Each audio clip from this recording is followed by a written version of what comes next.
over Deco Exchange. Not really. But we're all hanging out, and I'm so glad to be here. And we're going to make a wreath tonight and hang out. So I grabbed an 18-inch oval grapevine. All of these that we're using tonight you can find at Deco Exchange. And if you wouldn't mind using my affiliate link, it's CoachFancySupplies.com. So 18-inch oval grapevine. I'm going to mix that with some really bright, bold, fun florals to get you from spring to summer. Check this bush out. Oh my goodness, the pinks make me so happy. Pink is my signature color.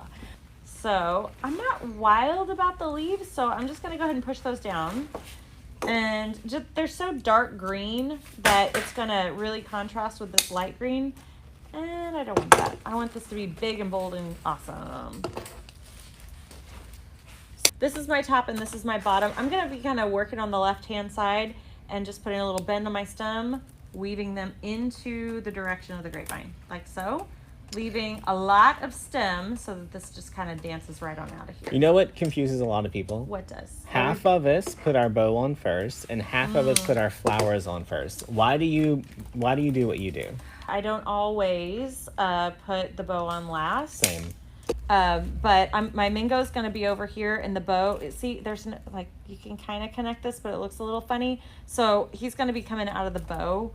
So the bow's going to have nothing to do with my florals. It's not going to be intertwined or interweaved in here. It's just going to be in place of this weird space of neck that he's missing. I was thinking to myself, this is really loose in here, and then I realized I haven't glued it in. I also, you guys, I usually work with a glue pot and like dip and stick and dip and stick, and this is not how I normally do it, but it's working just fine. All right. I'm also obsessed with this hot pink.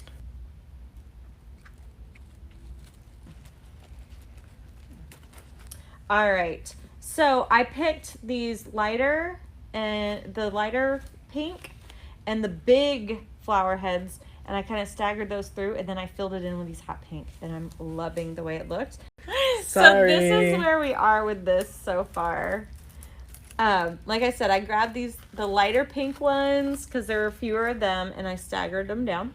I grabbed the big old hibiscus and just kind of staggered those throughout, and then I filled in the gaps with these hot pink ones. How cute is that? Now let's break it up with some of this lime green for Cynthia. That is giving me life.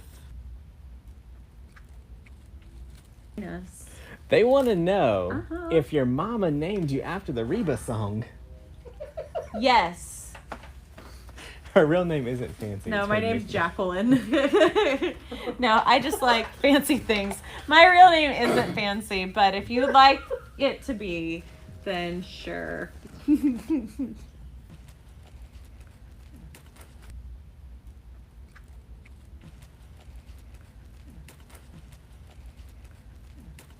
All right, now we've got all of our lime green for Cynthia in here.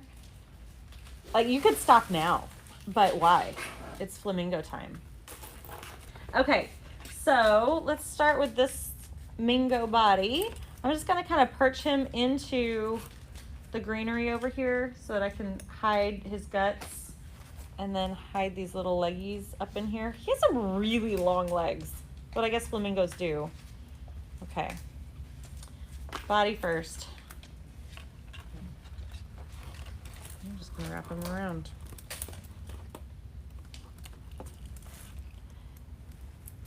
Okay, so that was easy.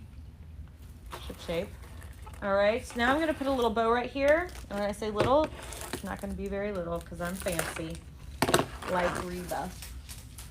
All right, so make a little, I don't want the tails too long, so I don't want it to completely cover my mingo. In fact, I'm gonna put this one up like a tail on the top.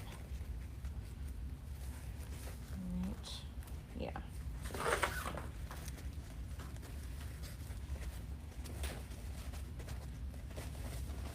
There we go. Y'all, this ribbon is in stock at Deco Exchange, and I love it. All right, and I'm mixing this with this gorgeous lime green and hot pink. I'm obsessed. So pretty.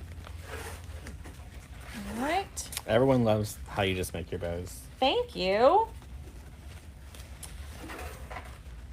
And my bow tutorial's on that SD card.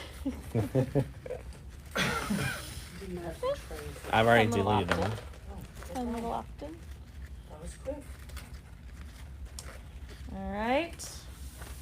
Oh, I like that. Very, very sweet. Let's get a little baby zip tie because this is a substantial bow. Really thick. We don't want no cryptocurrency. Dang it. Do you want a bigger zip tie? Nah.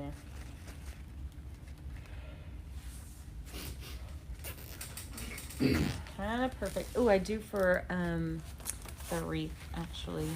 Please and thank you. Maybe you make a very good sous chef. Thank you, sir. There wouldn't be this random piece of glass in my drawer. I'll take it. What's that for? So that I can You cut. don't want to know. You do want to know. That's how I made my beautiful flower. Oh.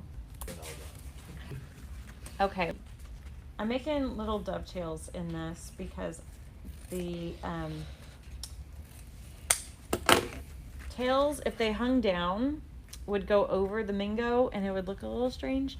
So I actually pulled them through and they're going to kind of hang up.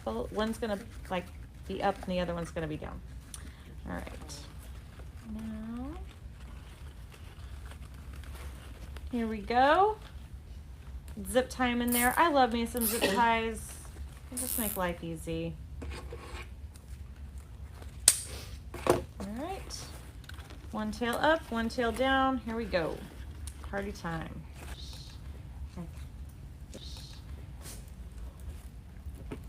Oh my goodness, this is turning out cuter by the second. So I'm just taking these wires and putting them through the grapevine and giving them a good twist on the back to attach them, and it's super easy. I know that most people use these attachment in mesh wreaths, and mesh wreaths are great and all, but I am just a sucker for a good grapevine. So, here we are. Look how cute we are so far. It's just stinking adorable. Now let's give my a leg or two. I was gonna put one down and then Yeah. and bend the other one. Yeah. This is really great. Thanks, Damon.